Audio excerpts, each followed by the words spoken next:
efeito preenchedor e lifting no bumbum.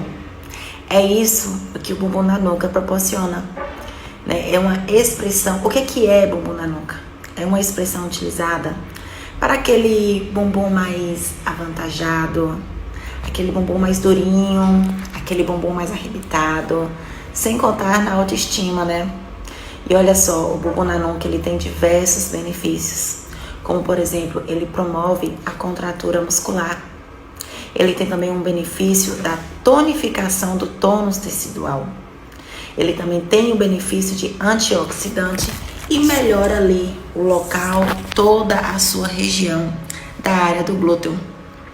Então, fazemos o bumbum na nuca com aplicações intramusculares, associados também com outros aparelhos. Lembrando que é válido fazer por sessões, tá bom? Não é somente uma sessão.